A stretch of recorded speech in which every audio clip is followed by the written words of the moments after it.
Hey guys, it's Juan Zuniga and this is Jensik, and today we're gonna give you the top bad habits you guys are making. Because we're professionals, right? I don't know. We have a fast car. No, not really. We're not professionals, but this is actually just common stuff. Like, doesn't matter what car. I drive. You know, it could be with your truck or even your Prius, whatever it is. It's just bad habits everybody has, and a lot of people make them. I know. It's common. So the first one is a faulty seat positioning. Not knowing how to position your seats. This was very important. Or trying to look too cool when you're driving. That they're like leaning like that. For me, it's important because it's a posture thing. Like, I feel like my back starts, I get a lot of pain in my back when I'm not sitting up properly. So not only is it a bad posture, you get all this pressure buildup, it could be bad in an accident. Exactly. It's not only about posture, it's about safety. Everything works perfectly. Safety on the way you're controlling your car. Safety on. This is not the right way to drive a car. No, you're not. You're not in bed. You have to sit upright.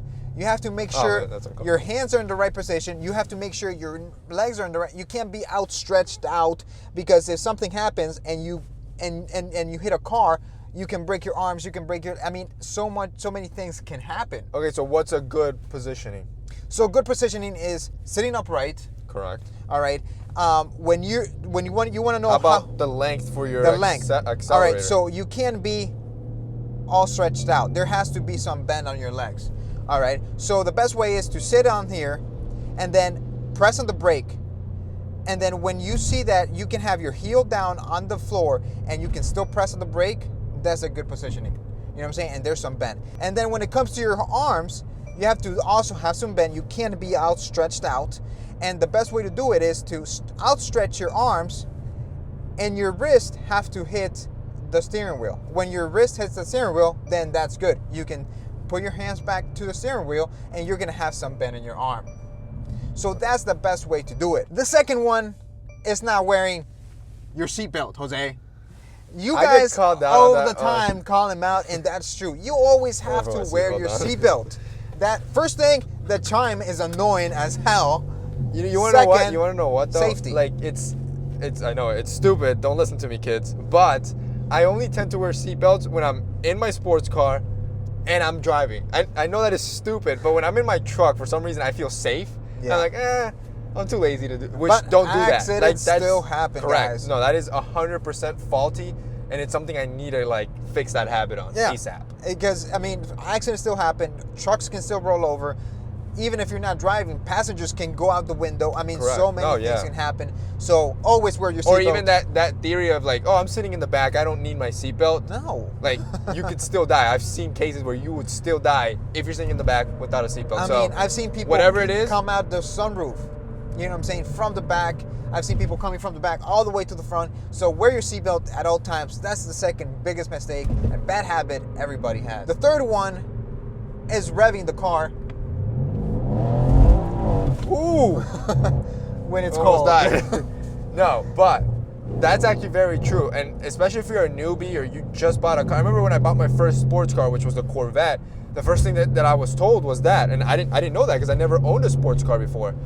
You can't rev a car as soon as you grab it, especially in the morning when it's cold, or even worse, if you just bought a car, 0 miles, you have to break it in through that. There's a braking period, and that's something that most people aren't taught. You don't read that in a manual. No, you just turn it on and go. Correct, unless somebody tells you that. That's the biggest issue. Even if you have a truck, even if you have a Corolla, it doesn't matter the type of car it is. It doesn't have to be a sports car. Always warm it up. I mean, turn it on, let it warm up for at least 2 minutes before you drive off and start revving it. And then don't rev it over 2,000 RPM. Try to drive below 2,000 RPM until it's in right just drive temperature. Normally. Yeah. Drive normally. Don't try to book it as soon as you turn on a car. Let it warm up. Especially with a sports car, you want to book it at all times. It's the best way for longevity, for the longevity of the engine, to make sure it's intact, you don't break anything. Make sure the parts are warmed up. Exactly. So always make sure you warm it up. The next mistake is not knowing your basics. Some people, all right, I'm going to put my wife, for example. She's going to get mad for this, but she doesn't even know how to put air in her tire. And when to be fair, that's going to sound sexist. I was going to say it's a woman, but It's true, you know, women don't care for cars as much as guys. Exactly. So I think there's a leeway there for women. There right? is. Because For women like women, but for guys, there's still some guys that don't know how to put airs on their tires. they don't even know how to do an oil change, which isn't a basic, but I feel No. like it's a good skill. Like I To know me, how to the do my own. basics, you need to learn how to put air in your tire. You need how to change a tire. Absolutely. You know what I'm saying? Jumpstart a car. Jumpstart a car. Those are the 3 basics that you at Check least your fluids.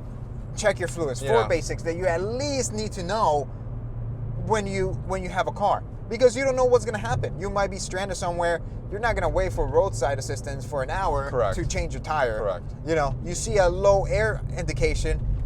Oh my God, I'm going to the mechanic. No, So you just can like pay. buying anything else, there's responsibilities that come with it. When you buy your first car, make sure you learn the basics. Exactly. I think that's a pretty good point.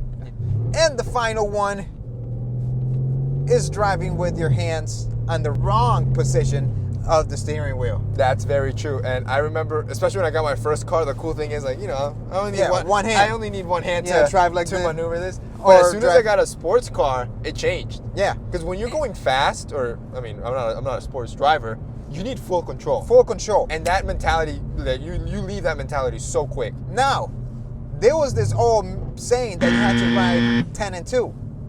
That's wrong. That's what moms do. You don't drive. It's That's what soccer does. yeah. It's 9 and 3. 9 and 3 is the best way to drive because you have more control of your car. Second, when you have an automatic that have shift paddles, that's the best way you can Well, think shift. about That's it. the only way you can shift. It makes sense. I mean, if most sports car designers, Mercedes, Porsche, Ferrari, Lamborghini, are putting their shift paddles at 9 and 3, yeah. it's safe to say that your hands should be at 9 and 3. And there's even a little indent in the steering wheel where your hands fit go. comfortably. Yeah, and there, if you put it 10 and 2, that bump, it feels weird. Awkward. Yeah. And in 9 and 3, it just feels like at home. I mean, that's the best way to do it. One hand, you don't have control. No. Putting and it you above- really don't look cool. You look like a douchebag. Yeah, it doesn't. Like- No, and yeah, you look like a like a tool. And second, you don't have full control No, of the you car. don't. So if anything happens, you know, especially if it's wet or it's snowing and you need to gain control quickly, having one hand, It's not gonna work. it's not gonna help you. No. All right, guys. I hope you enjoyed this video. These are the bad habits you guys are making, and I hope you stop making them. It's still early. You still can change. So get a step in. I hope you enjoyed it. Let me know what you think. Leave a comment down below, and I'll see you guys next time. All right, guys.